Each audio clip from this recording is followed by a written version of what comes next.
On Monday, these pensioners had one last hope that the finance minister will pronounce them exempted from the domestic debt exchange program.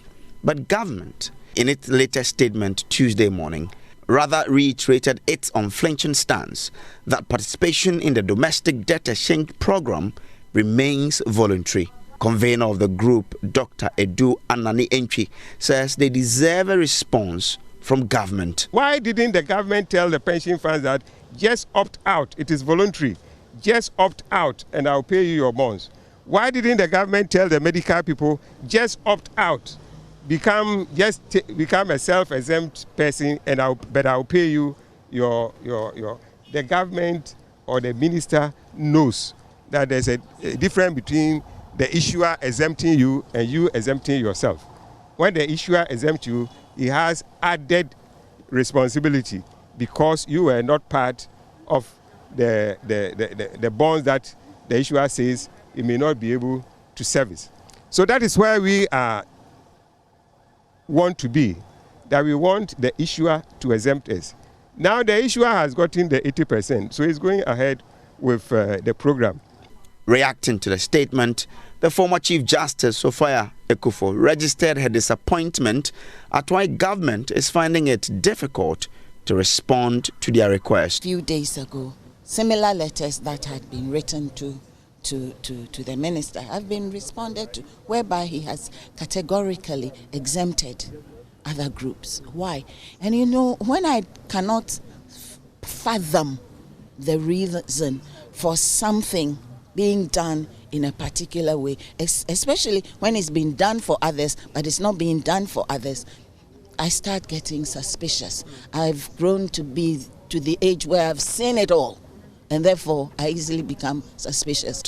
She also reacted to Gabi Asariochire Dako's tweet, which sought to downplay the essence of her involvement in the protest. No, he can decide on. He doesn't decide for me what I need to do and what I do not need to do.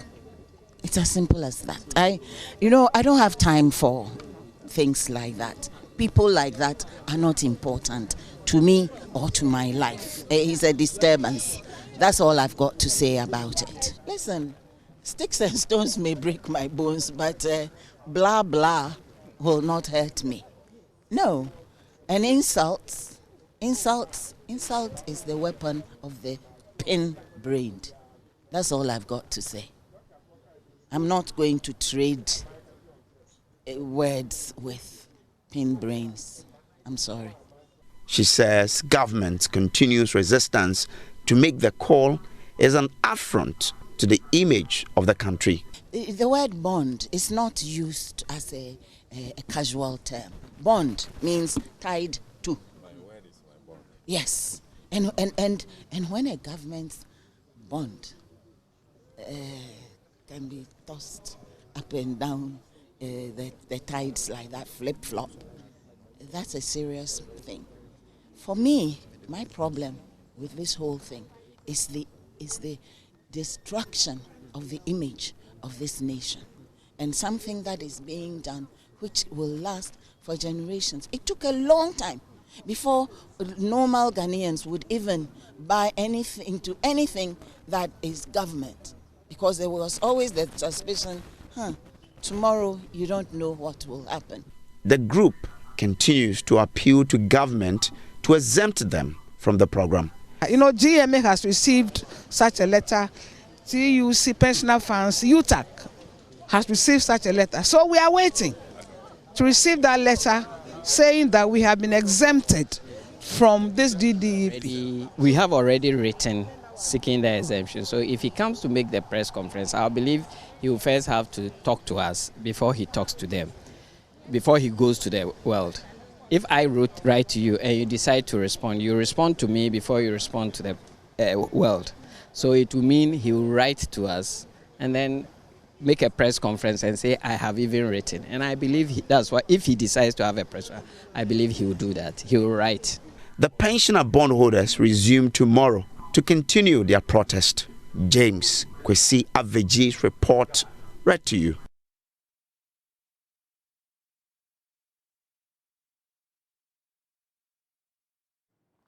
Welcome back on the AM show. And we're talking money matters as our first story, big story. The Ministry of Finance says more than 85% of eligible bondholders have registered for the domestic debt exchange program. This, the ministry believes, brings it one step closer to securing a $3 billion International Monetary Fund bailout. Now, what's Parliament's role in ensuring the DDEP is sustained so Ghana reaps the benefits thereof? We'll be having that all-important conversation with Murtala Mohammed. He's Member of Parliament, Tamale Central. He is in the studio with us. We also have Collins Adomako-Mensah, Member of Parliament, Ifija Kwabre North. He joins us virtually for this conversation. I would like to start with Collins Adomako-Mensah, since you are on the virtual platform. A very good morning to you, sir. All right, so I just wanted to salute him and welcome him aboard the conversation. But let me come into the studio. Murtala, a very good morning to you. Thank you for joining us. Thank you for having me. Beautiful suit. Lovely, attire. Made in Ghana. After that, I was admiring yours even before he saw mine. It's done by one gentleman, Agambiri. Right. Very beautiful, yeah. Lovely bit. Thanks. Thank you. Let's start talking about your constituencies. I always, when I have members of Parliament here, I always want to get into the constituencies. So there is no room for you to hide. And if you're doing some great things as well, you can bring them up. Not to take too much time on that, but how is your constituency doing? It's doing pretty well. I mean, we have a lot of projects we started, and some of the projects we started before I won the elections. You know, I'm a development planner by profession. And so before I got elected, even as a parliamentary candidate for the NDC, I was able to identify the challenges confronting the constituency. I've been living in that constituency. Identify the challenges. So the moment I got elected, I started the work.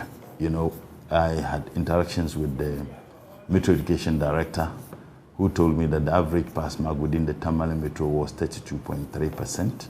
Wow. And so when before I got elected, I started free extra classes for SHS students. But when I had interactions with him and he gave me the record, and it's been so for 10 years. So I felt that there was the urgent need for something to be done. I got some teachers, within the constituency, and we had free extra classes for the BEC student for 6 months. And in fact, the novelty was that I didn't just leave them with the classes and mathematical sets for the exams. I provided the students with TNT for the 5 days they were engaged in the exams. And when they wrote the BC last year, when the results came, the average pass mark rose from 32.3% to 50.9%. Wow. That was monumental. We had it again this year. And this year, in fact, last year it was 1,225. This year, when we had the class, it was 1,780 plus. And I provided each of the students with mathematical sets and also money for TNT. The information I'm getting is that the average pass mark is moving around 60+%. And for me... So it's incremental? There's a direct correlation. Mind you, I also have a scholarship for medical science students for Tamale Central. Last year, we paid the fees of 10 medical science students. And this year, we paid their fees there in second year. When we paid last year, and then second year, we paid again, and we paid another fresh 10 medical science students. So currently, we are financing 100%, 20 medical science students within Tamale Central area. How are you doing that? From your common fund? Not necessarily my common fund. I told you that I'm a development planner, so I do some savings. Last year, I knew how much I had to pay, so I knew that how much I was going to pay, and I had some interactions with some of the institutions. Unfortunately, this year the fees was just, it increased. Exorbitant. Yes, exorbitant. But we were able to do that. What I did, and let me also state, I bought some foodstuffs last year. I kept them, and during the harvesting season, and by the time they were about planting, that's the time the prices go high, then I sold them. But I didn't buy foodstuff that people eat because it's un-Islamic.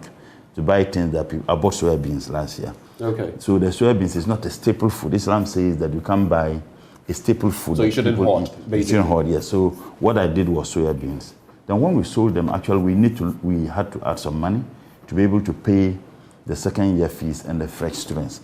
My objective is that by next year we should have 30 medical science students next 2 years, 40 medical science students. As the number increases, the pressure also exists. So I'm looking at. I see that what you're doing is also similar fund. to what the Education Minister, Member of Parliament for, is it Bosomtwe? Yes, I think he does something. He's been doing something like that, engineering. Yes. And now he's also focused on the STEM schools and all of that. What we're also doing was we're looking at the health facilities. I was able to get the Qatar charity.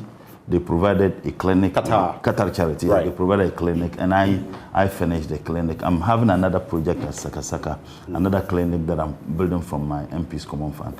I provided 20 mechanized boreholes. In fact, Tamale currently, and I would urge you to let your reporters go to, within Tamale Metro there isn't water. Before the elections, I provided 5 mechanized boreholes. After the elections, I used my Common Fund, and I'm still paying actually. 20 mechanized boreholes. It is clear there's a lot you're doing. I'll be going to Collins Adomako-Mensah shortly, but you mentioned something that piqued my interest, the extra classes. Yes. And what you had to pay in there. You know, in recent times, Professor Stephen Ade, former rector of GIMPA and all of that, spoke about the basic educational level.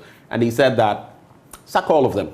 Get head teachers who fit the bill, who can do the work, let them get their own staff and take it from there. And he points to one of the things that a lot of these schools, public schools, you have teachers who should be teaching everything. They will not do that. They'll reserve some for extra classes, and there they get their money. What is your very quick take on that? I'm a teacher. You know that. I'm a teacher by profession. So I am particularly concerned when there is some criticisms are considered not to be entirely, fair on teachers.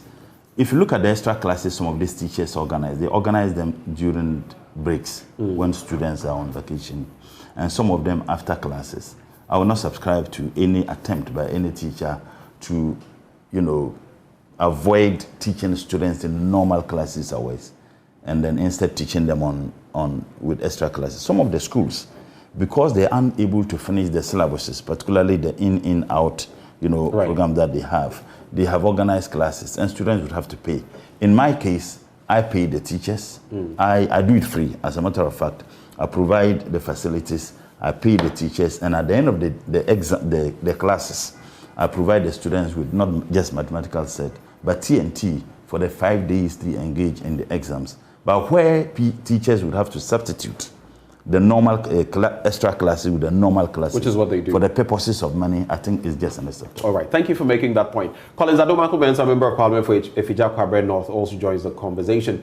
Mr. Mensah, a very good morning to you, sir. Yeah, good morning, my brother, and good morning to my very good friend Mutala, who's on a campaign spree this morning. But of course, Mutala is one of the very, very vibrant members of Parliament. As young as I am when I entered Parliament, he's someone I look up to. He's a very good friend, very approachable. Anytime I meet him, we have a long discussion about politics. And I know primaries is just around the corner. And in as much as I'm in MPP, I'm hoping that he sails through his primaries peacefully. Thank you. And then, of course, when we meet him during the general election, we will humble him. You will humble him during the general election. But I wish him well. I wish him absolutely well. What he's talking about is fantastic. I do something similar in my constituency. Prior to the establishment of the free SHS program, the percentage of intake from JSS to XS in my constituency was just about 45%.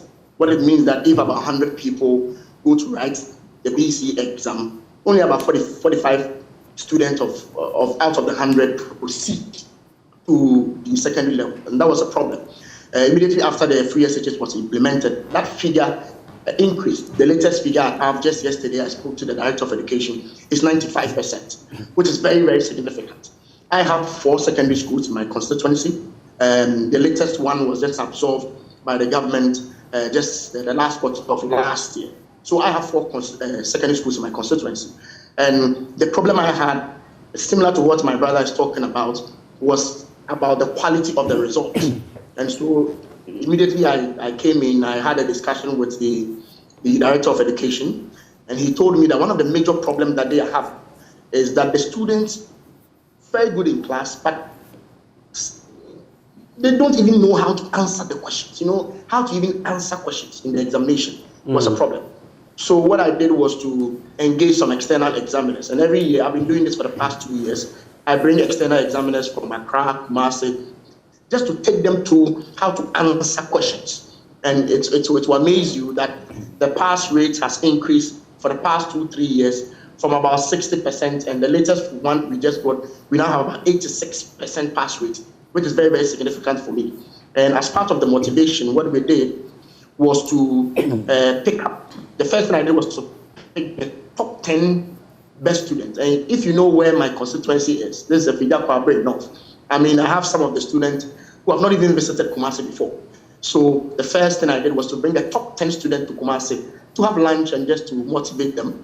And then last year, we managed to bring 15 of the top best students to Accra. And we got the opportunity to meet the vice president. And it was a very, very colorful event, very, very motivated. Because of that, I realized that the result this year has changed significantly because everybody wants to come to Accra. And so I'm happy for my brother. I think what he's doing is fantastic. I am also thinking about engaging science students. I've been having discussions with the DC and the District Director of Education to get me best students, at least 5 or 10, who are very good and can pursue some science courses. Who knows? In the next 15 years, we can have about 15 to 20 doctors in the constituency. So, kudos to my brother. I'm so excited for him. And as I said, I wish him very, very well in the primaries, but he'll be humble during the general elections. He's garnishing his good words with some propaganda. That's understandable. but it's really good to have you, Collins. It's been a while, and I just like the way you go about things. So it's good to have you back on the AM show. It's been a while, and especially when you're paired with Murtala. Usually there's a lot of fireworks. So I'm looking forward to some interesting discussions this morning. Anyway, I told him there is some similarities between he and the president. Oh, I see. Yeah. The only difference is that he's not using the glasses, but the height. The laughter dancing around your eyes makes me realize there may be something mischievous. But honestly, he's a very sharp guy, very, very intelligent, and objective. I mean, you rarely find such within the MPP. It's good the way both of you from different sides of Parliament are commending each other. It's good to know. But let's get into the thrust of our discussion this morning. We're focusing on the domestic debt exchange program, how far we've come. It's sailed, that ship has sailed already, but what are the dynamics? In Parliament, where both of you are, the Minority Leader, Dr. Kasiel Ato Forson, had some words to share in recent times on the DDEP. Remember that the Speaker, Alban Bagbin, had called the Finance Minister to come to Parliament for a briefing.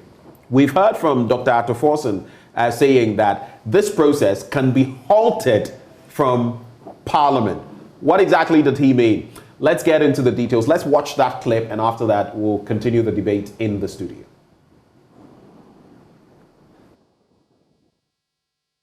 Explain, especially when it's coming on the day of the settlement of the domestic debt exchange on the Valentine's Day. Would that change anything for the millions out there who definitely are desperate for somebody to intervene on their behalf? Evans, it has to change something. It has to change something for a number of reasons.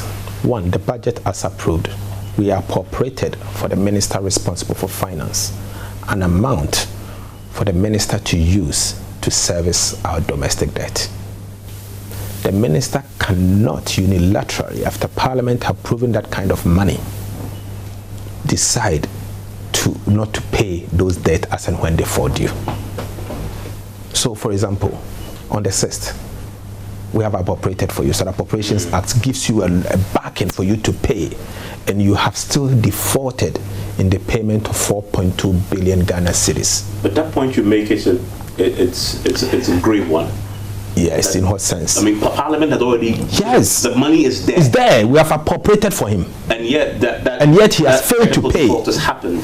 So he needs to give us an understanding why he's failing to do that. Again, in the same budget statement, we have appropriated for him to be able to pay for the Eurobonds and other foreign debt. This year? This year. So they are all in the budget. But do we have the money? Or you can budget for something, but you may not have it. But has he informed us that he doesn't have the money?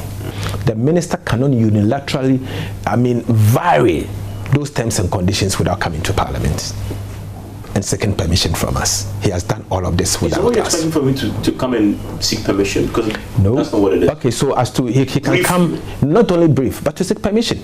Because he can't. He's restructuring Ghana's debt, not his personal debt. But this ship has sailed. I mean, it's not. Well, we'll see. Probably we can stop the ship midway, the sailing. How? Probably. Let's wait and see what will happen but on Tuesday. Sounds impossible. But let's wait and see what will happen, because I believe that this debt restructuring must be crafted in such a way that certain individuals should be exempted. Such as? Individual bondholders and pensioners. And from day one, you will notice as part of my debate in the 2023 budget on the floor, you can go back to it, I had cautioned that pensioners must be ring-fenced in terms of the restructuring of this debt. And you can go back to countries where this has been done, and you see the exemptions that we are seeing. In one breath, the minister informed us that individuals are not part of it. The following week, the individuals are part of it. So you can see flip-flopping of policies. And it's a government that doesn't really plan before they take decisions. So that is the minority leader in Parliament, making the point that looking at the appropriations bill, provision has been made for these payments to be issued. So why are they not being issued? The finance minister, has he said that government is cash strapped and cannot meet these obligations as they fall due? And the second point to be made, he stipulates, or he posits that even if this were going to be followed, individual bondholders and pensioners had to be ring-fenced, according to his own wording. They had to be protected. But in this instance, they are being put out there and made to face the same situation that others are facing. I'll come to you, Collins, first. When you listen to what the minority leader says, you are a member of Parliament. What do you feel would be the approach in terms of tackling a situation like this in Parliament? Hello, Collins. Can you hear me now? I can hear you now. Please go ahead. Yes. So let me say good morning to you again, my brother. And then I just listened to my very good friend, Dr. Ato Forson. Right. And he makes the point that once appropriations have been passed, it means the money is there.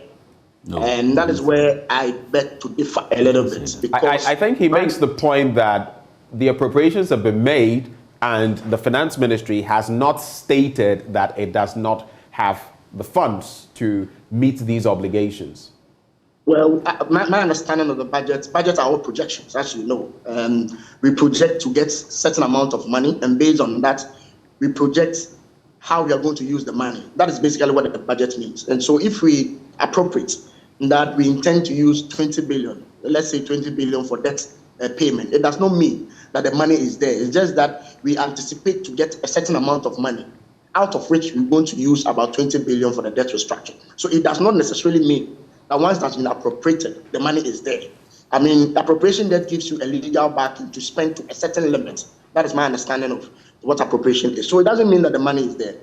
In any case, my brother, I remember that in the budget, DDE, debt exchange, was mentioned. So the minister gave a clue or indication that government intends to have this kind of discussion with bondholders or with our debtors to see how best they could restructure. I agree with him on the issue of individual bondholders. I have personally made this point on several platforms, and I think that government should be able to exempt individual bondholders, pensioners, and all that. And reading the last communique from the ministry, it tells me that government has given some commitment to ensuring that individual bondholders who opt out of the exchange should be rest assured that on maturity, their coupons and their principal payment will be made. Are you referencing, just to clarify, are you referencing the statement from the finance ministry, the latest one, I believe, from yesterday, which stipulates in points 3 and 6 that pensioner bondholders and others will receive their coupons? Is that what you're referencing?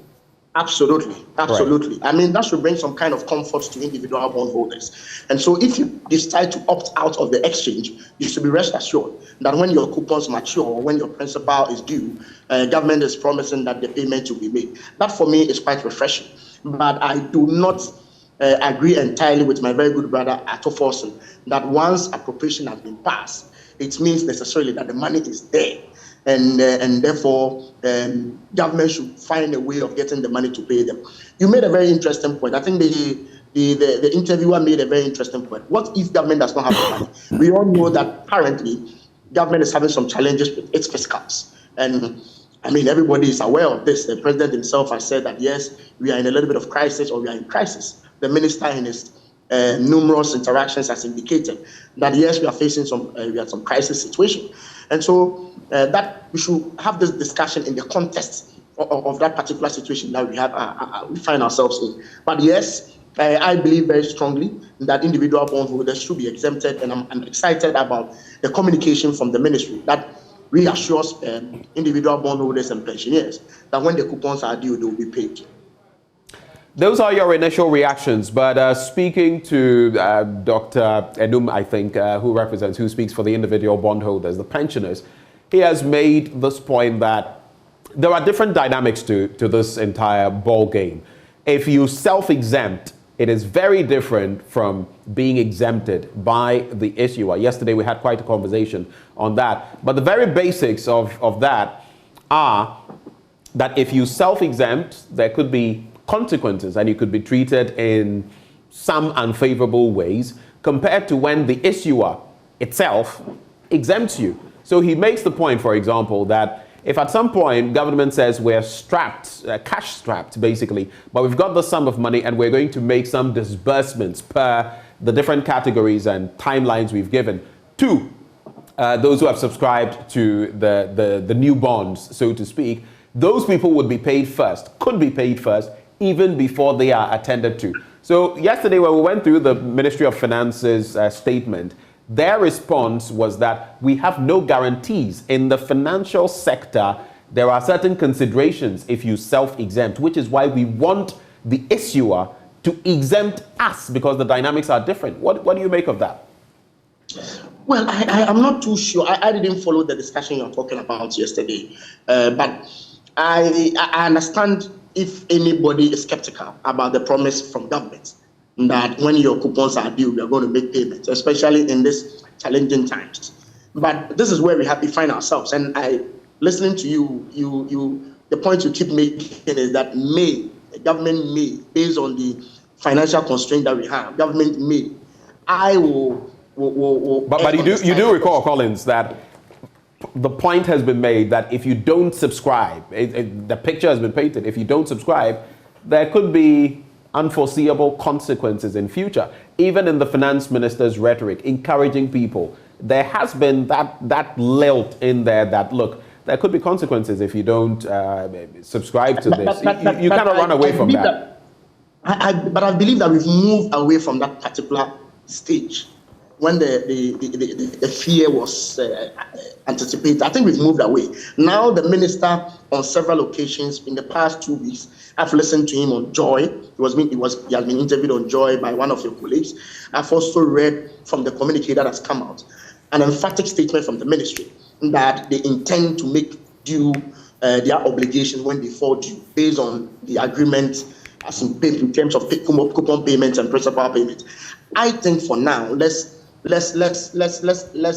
them the support, or let's give government the support and believe what they've said. I understand if anybody is skeptical when government promises to make some payment to you and you feel that based on past experiences, you are not too comfortable. But this is where we are. The government is saying through the ministry, they are saying that when the payments are due, they intend to make the payment. I think people should trust the statement that has come out from the ministry. If indeed at the time of payment there's a default, that will be a very serious issue, because then you would have breached some confidence level that you have with the people. That will have its own repercussions. I'm not too sure the ministry would want to toe that particular line. I believe very strongly that, yes, these are very, very difficult times, and I believe we all must accept that we are in very, very challenging situations. government, my understanding was that was targeting an 80% participation by the close of Friday per the letter that was released by the ministry.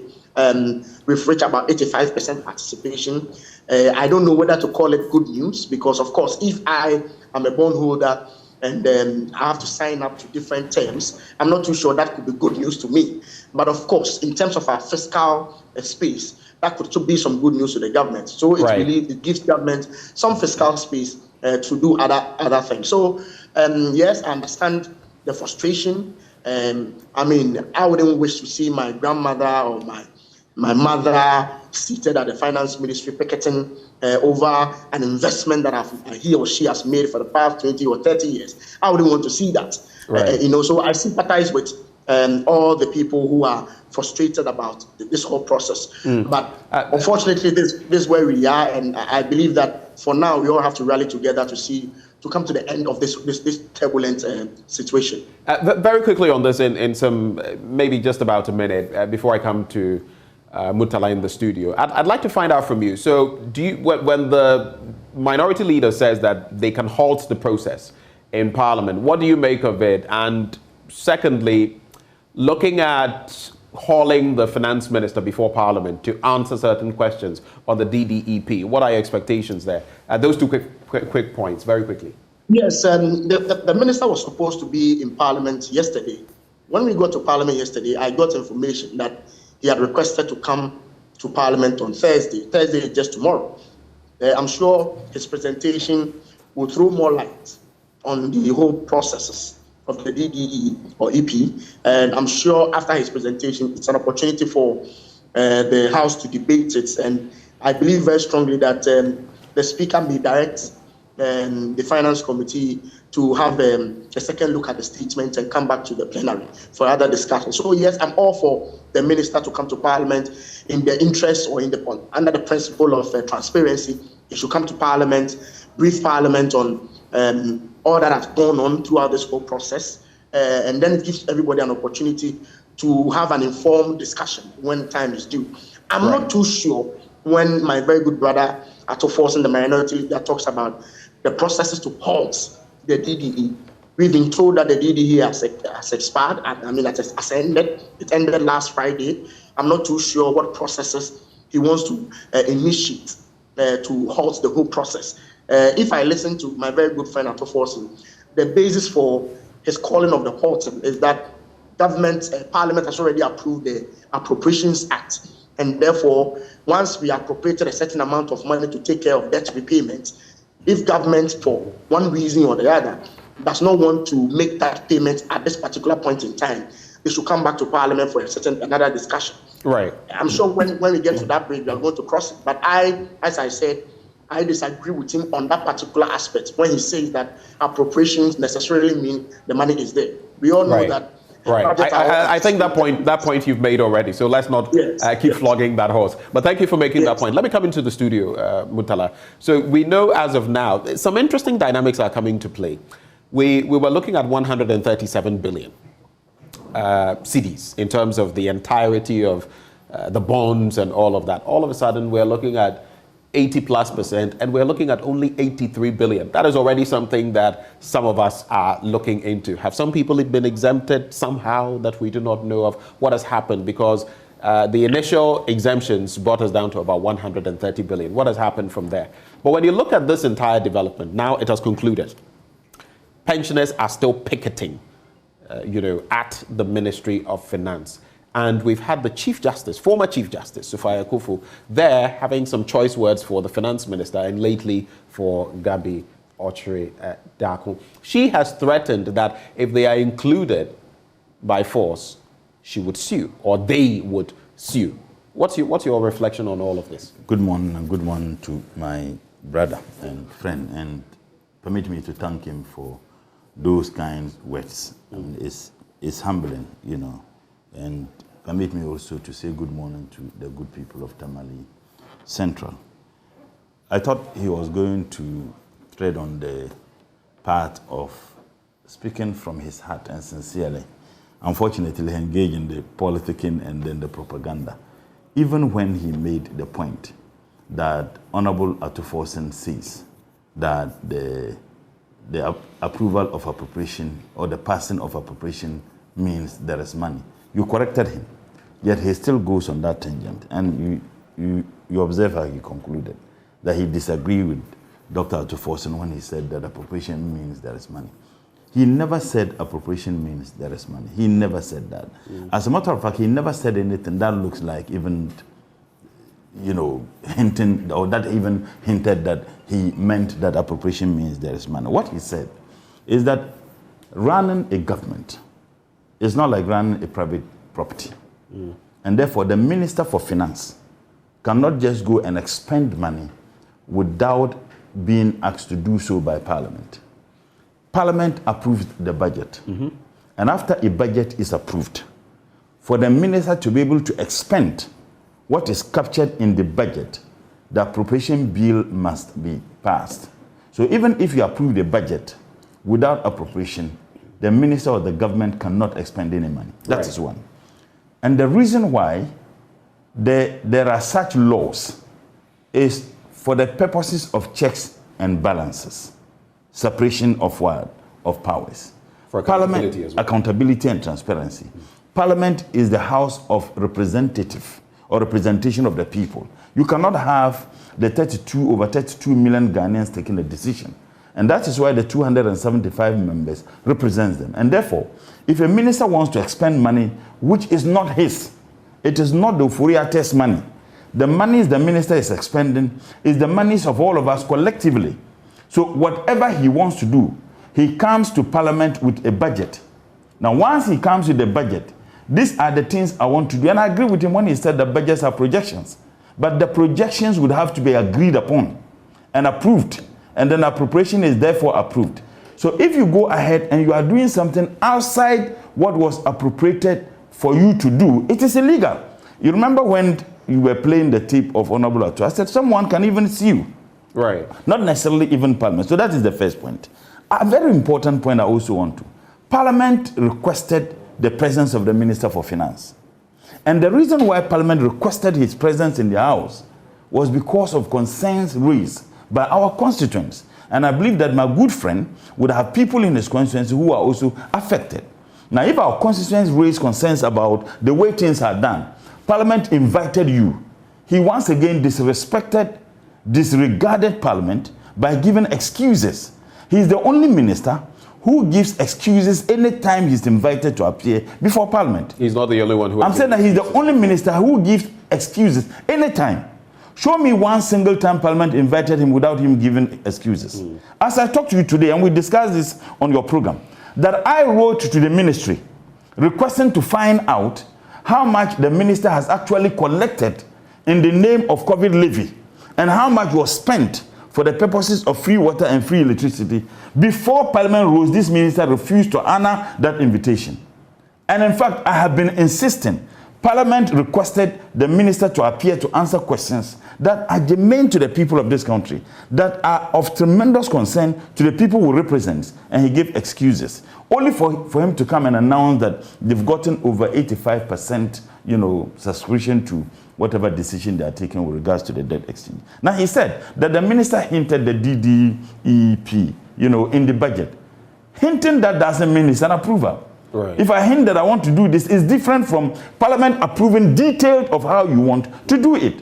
So the fact that there was a hint without the provision of a detail how it is going to be done cannot be a justification why the minister is engaged in what I know Parliament has been on recess, but especially knowing since the end of last year that this dynamic was going to play out, that the DDE was in the works, were there any other processes of Parliament that could have been brought to bear to sort of, I don't know about reconvening, but to deliberate on this matter and get these details before now? Now that, the matter has been concluded. The agency can only be determined by the minister and the government. If government thinks that this is what we want to do, and we are far behind time, the government could have communicated same to to the speaker, and the speaker could have called us. Because if you look at the standing orders, the speaker can call you, even if you are on recess, the speaker can call you to come to Parliament for a purposes of dealing with an issue that is an emergency. Or even 15 members of Parliament can indeed force Parliament to reconvene, even if you are on recess. You are 15% of members of Parliament. I think that the MPP has that number that can constitute 15% of members of Parliament. So I'm saying that these are the issues that Honorable Atuforsen is raising. Another very important issue that you raise has to do with whether someone should be forced to take a part in all this debt restructuring program.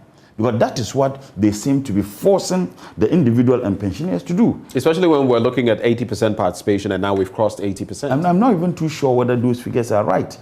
Because I wonder whether we take what this minister says to be true. Are you saying you doubt what Finance Minister Ken Ofori? But don't you doubt him? When he said that individual bondholders were not going to be affected, when he said that pensioners were not going to be affected, so whatever he tells us, don't you think that it should be fair that we doubt the figures he's providing to us? And in any case, why would you force people to take a part in the debt restriction program that you have, when the people are saying that we want you to exempt us?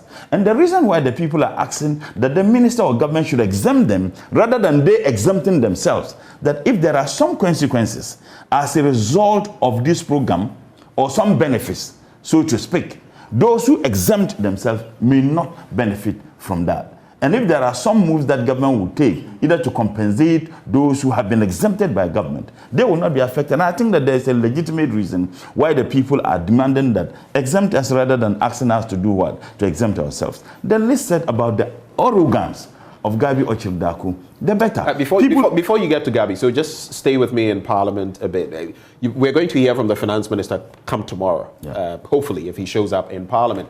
If you're not satisfied with the answers he gives, what's going to be the next move of the minority? Are you going to do what Dr. Atuforsen says, trigger any processes to stymie the program? Parliament has the capacity, and Parliament is clothed with all the authority to do so. If you check the standing orders of Parliament and even the Constitution of Ghana, as a very important arm of government that has the mandate and responsibility to hold the executive accountable. When the executive engages in something that we think that is inimical to the interests of the people of this country, the Constitution and the standing orders of Parliament gives us that level. So you think the DDEP in its current form is inimical to the ordinary Ghanaian? It is, because of the concerns expressed by these people. Okay. Look, when my brother said that, look, he feels it for the people, pensioners and other people who are into this. Listen to the woman who was interviewed, I guess by your station. Said, look, people go into bonds with plans, with objectives, and they are enticed to go into them with plans. Now, if someone is taking 1,000 Ghana cedis, and maybe such an old woman or pensioner has about 3 grandchildren whose school fees the old woman or the old man has to pay. There are instances where parents of kids are dead and they have to be taken care of by their grandparents. Such a grandparent, how is he going to take care of these kids? How is he going to pay fees? How is he going to manage the excruciating economic conditions that we have all been subjected to? And the list said about the fact that we are in difficult times. Now, who brought us here? The impression is created as if the difficulty the people of this country we are facing today is occasioned by us collectively. It is occasioned by the recklessness of this government. Some people will tell you, so quick point, some people will tell you that, I mean, our debt is accumulated over time, whether or not this administration alone has ballooned our debts by twice as much in its own term. But looking at the different dynamics, it affects all of us. No, I agree. Yes. So Faye Akufo did mention that, I mean, you can't be reckless and expect us, and you can't tell us to tighten ourselves when you yourself... If it was only recklessness, thievery, outright thievery. By whom? By the president and his gang of appointees. How do you, what evidence do you have to... The 5% of the Ken bond, do we still know who purchased it? As we see today. Which bond? The Ken bond. The $2 billion, dollar bond, the first bond of $5 billion that this government went to. Parliament, to the extent that Parliament requested the minister to come and so just because you don't have the details of I'm going to give you examples. This is just one. And you think that we do not deserve to know that you have gone in for bonds, and 5% of those who purchased it, when Parliament even invited the minister to appear before Parliament to answer this question, he was absolutely condescending. Apart from that, the outright robbery. Look, you have a government that had the courage to add $800 million in the American renegotiation. It took the vigilance of Parliament, $800 million. If this is not thievery, tell me which one is thievery. Point Bay. Let me come to Collins Adumaku-Mensah. As we conclude the conversation, I'd also like us to look at the altercation, if you like, between the former Chief Justice Sifai Akuffo and Gabi Otchere-Darko. You would note that when she picketed at the Finance Ministry the first time, there was practically no response from government operatives, communicators, the minister, or anything of the sort. But in recent days, we saw Gabi go on Twitter and take on claiming, just to paraphrase, that she should have known better, that this smacked of a publicity stunt, that she didn't seem to be properly abreast of the issues, and that if she would have done something like that, she should have done it long before, not at the tail end, sort of denigrating her participation in that protest at the ministry. Yesterday, she had some choice words for the president's cousin. What is your reaction to that entire development? I listened to Nana Obiri-Boahen, former Deputy General Secretary of your party, and he said Gabi's comments were in bad taste. And that, for people who want to pick it, this shouldn't be the response to them. What's your take? Let me say, I still insist that my very good brother Ato Forson did say that the appropriations mean the money is there, and if your station, I think we've gone past that issue. But thanks for stressing it. He never said that. No, it's important because my colleague went ahead to say that what I talked about, Ato Forson did not say so. If you want us to go back to the tape, we can listen to it. Ato Forson did say that, and I disagree with him. I think these that's to clarify that matter. Right. No, he didn't say that. My brother goes on to talk about thievery and the president is a thief and all that. And you asked him if he has any evidence. He could not provide any. Oh no! Please, that's not true. When I started with the first example, I said I can give you litany. If you want, give me a minute of your time and let me enumerate the stealing directly I think that perpetrated and supervised by the flag. Gentlemen, I can give you a litany of such stealing. Collins, give me a second. Collins, hold for me. Please let me moderate this. First point, when you were speaking, Collins did not interject. So please, let's do him the same courtesy. We're wrapping the conversation you shortly. Interjected needlessly. I interjected. Needlessly. Well, when there are follow-ups, not interjecting. for example, asking you for evidence. No, but you're not interjecting. When Collins was making Don't do that. Collins, go ahead. First of all, this is a brotherly banter. Don't worry, we are cool with it. But on Mr. Gabi and CJ, these are my personal thoughts. You know, sometimes when situations happen, your reaction may be right, but you have to be careful when you make your comment. I mean, that's the kind of situation we are in now. All you should be doing is to be sympathizing and empathizing with people. It's as simple as that. I mean, if I have 2 million Ghana cedi and I've invested it in the Ghana bonds, and I anticipate I'm going to get a coupon of maybe 10% per annum, which will give me about 200,000 a year or something of that sort. And I know inflation is 50%. What it means that the value of that money, that 200,000 coupon that I'm getting, already has gone off by half. And now I'm being told that because of the situation, government is unable to even pay me that 200,000 at the end of the year. And the government wants to renegotiate that particular payment to me. The best I can do to the person who holds the bond is to empathize with the person and not to be having a banter with the person. And I'm happy Gabi is speaking in his personal capacity as Gabi and not on behalf of the government. Because if you read the statement from the Finance Ministry, it goes completely contrary to other people trying to have a banter with others. But some see him as a very powerful personality, cousin to the president, and it would appear that he has quite a say in goings on within your party. And some have said that it is in poor taste and it's going to affect the fortunes of the party. In fact, Nana Obiri-Boahen also alludes to that. How do you react to that? And I'm saying that I don't doubt his closeness to the president. I don't have a problem with that. He's a cousin to the president. Everybody knows that. He's been with our party for a very long time. I don't have any problem with that. But I'm saying that in as much as he has every right to speak his mind at any point in time, I believe that the timing of those utterances must be guarded. I mean, who wouldn't be angry or frustrated that I've given money to government, and because of the situation, government is saying I cannot pay you? Everybody will be frustrated. It is normal for anybody to be frustrated. I am saying that your reaction to that person or your conversation with that person should be more of a sober reflection on the situation, and then trying to encourage the person to accept the situation which we are all in, and then ask the person to help participate in the program that will invariably bring us back to our original position. That for me should be the approach. Right. So, as I said, I would have wished that this banter did not come up at all. The CJ. So in other words, you're saying that Gabi could have avoided doing this?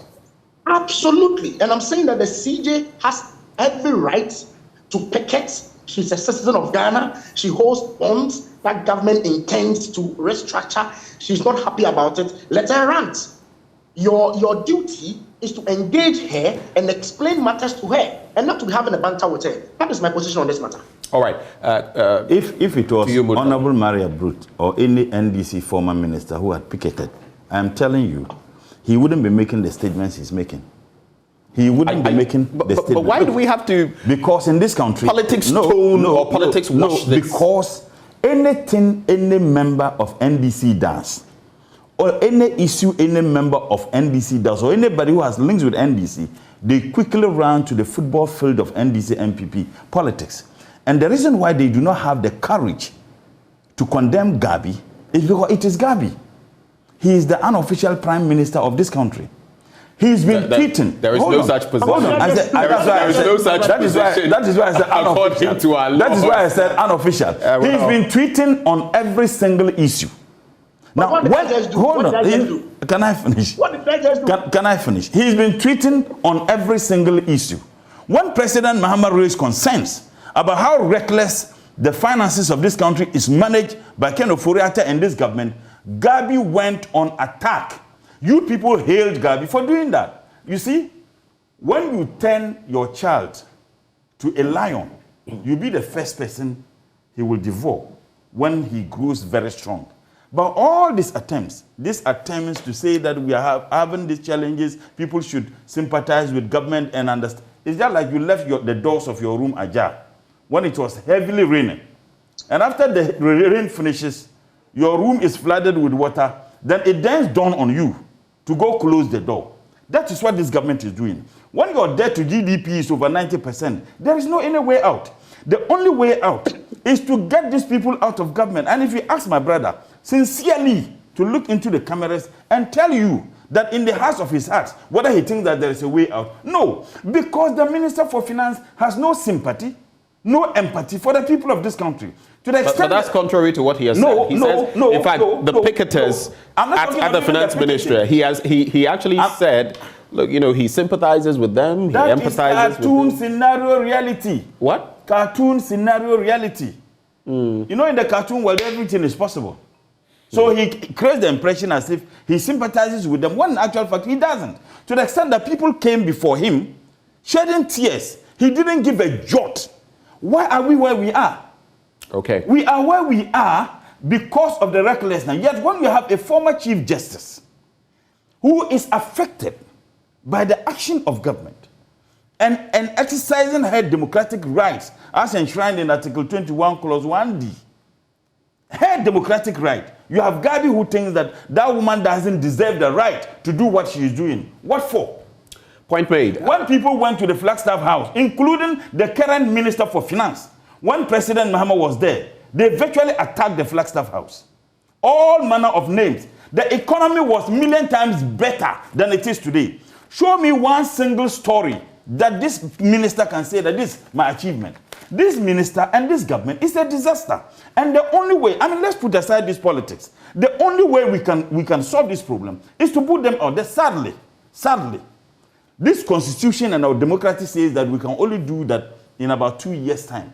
So we have to and we'll stick to the tenets of our democracy. I'm saying that the only certain is that we have to do that in 2 years' time. Right. I can imagine how agonizing it is going to be for the next only time will tell. Gentlemen, let's wrap up the conversation. We've exhausted the issues we wanted to look at, but in some 35 seconds each. I'll start with you, Collins. What are your takeaways from this conversation? What are your final comments? Well, it's quite clear to everybody that the government, I mean, even through the communication, government is thanking all those who participated in this exchange program. As you know, we are on the verge of getting an IMF program, and this was a very, very important prerequisite to having the program. We've been told by officials of government that once we cross this hurdle, it is likely that by the end of the first quarter, we are going to have an IMF program in place. I hope that comes to fruition, just to bring some respite and some fiscal space to Ghanaians. Yesterday also, I read something from the NPA that it's likely that we are going to have some reduction at the pumps going forward from next week. That is some good news for us, hoping that comes to fruition. But, my brother, all I can say is that thanks to those who participated in the program, and I hope that as quickly as possible we can bounce back to where we used to be, where we can have some comforts. Everybody can be comfortable in this country. So thank you for the opportunity. Greetings to my brother. I'm sure we are going to meet in Parliament. Collins, thank you for joining the conversation. Collins Adoma Kumbenza is Member of Parliament for Efija Kwabre North. Some 40 seconds, final comments. Have you listened to a local song sung in Tamale, Samanole? I've heard of it. I think someone made reference to it yesterday. You need to listen to it. This government is nothing but Samanole. There is no way we can get out of this mess, a self-inflicted mess. Please explain to our audience what Samanole means. Samanole means that debts and debts and debts, and it has a lot of interpretation. I've heard losses. Yes, it could be debts, it could be losses. There are a lot of interpretations that people can give to it. But the bottom line is that there are losses, there are debts, and that is what this government is noted to be. And the gentleman who sang that song, the mother is one of the leading NPP women, I think the branch women organizer within a particular constituency. It has reached a stage that those who even had some sympathy for this government can no longer sympathize with this government. Right. To be very honest. Now, when you attributed the challenges we are facing to the debt stockpile of this country, we should be looking at how much debt had this government incurred. Right. And every single promise that was made, this government reneges on those promises. But you see, and I agree with my brother, that at a time when people are going through challenges that are created by your incompetence, your corruption, and sometimes outright thievery, the least you can do to the people is not to add more salt to injury. You need to sympathize and empathize with them. Okay. And that is what we expect this government to do. But to conclude, this Minister for Finance must begin respecting Parliament. And I've said that the man is the Minister for Finance because he uses Oforiatta. That is the only reason. All right. That is the minister. Look, tell me, this is the Minister for Finance whose ministry, we have to have the whose ministry was waiting for him, even when he was not around. Look, go swear affidavit, add Oforiatta to your name. Don't be surprised you appointed another deputy minister for trade. That's how we're going to wrap the conversation this morning. You're always jabbing. My good friend has been sent to Minister of Trade, and I wish him well. Oh, you are talking of Sticker? Yes, but the only difficulty is that the Minister of Trade is divided into two, trade and industries. They have already two deputy ministers, one handling trade, one handling industries. I don't know which one my brother is going to handle, to be very honest with you, and that is going to create a lot of problems. Because if you have two... Is Carlos Ahinkra still there? No, Carlos is not there, but you have two deputy ministers there. You have Befi and the lady, one of our colleagues in Parliament. Now, you've appointed another deputy minister who is going to handle what? Because that's how the ministry is. So at any point in time, you have two deputy ministers at the Ministry of Trade, one handling trade and one handling industries. Then you've appointed another minister. I'm wondering what that minister is going to handle. Well, thank you so much, Murtala, for joining the conversation. Member of Parliament for Tamale Central, Murtala Mohammed, and he joined us for the conversation as well. Do stay with us. We've exhausted the first end of our big stories, but there's a lot more from yesterday. that altercation, if you like, that trade-off between some former occupants of Commonwealth Hall and the Ghana Police Service. 18 of them out of about 200 have been apprehended, and they are said to be getting ready to be processed for court. We'll bring you the latest dynamics on that. Also, AM business coming your way this morning. Was there something you wanted to say? Yeah, I'm surprised the speed with which the police is arranging them before court. When a young man was gunned down in Tamale, the 14-year-old young boy, by police officers, nothing has been done. Several shootings in my constituency, nothing has been done. The police were informed. I mean, a statement was even made on the floor of Parliament by Honorable Harun Idrisu, and we all contributed. Nothing has been done. The speed with which the police act when it doesn't involve police officers is legendary. But when it involves police officers, you have a complete state of incommunicado. I was listening to your radio program that a gentleman who was killed, and it is nerve-wracking. If you listen to the documentary, yet nothing has been done by police officers. I think that it should be the interest of the police themselves to identify this miscreant among them, because I mean they bring the good name of the police to what's the name? Disrepute. It is not just acting when it doesn't involve police officers. Right. People will begin to attach some importance and respect to the institution if they begin to deal with their kinds who engage in some of these behaviors. Well, thank you very much for joining the conversation. The conversation continues from here after the break as we get into those other matters I made mention of. Do stay, we'll be right back.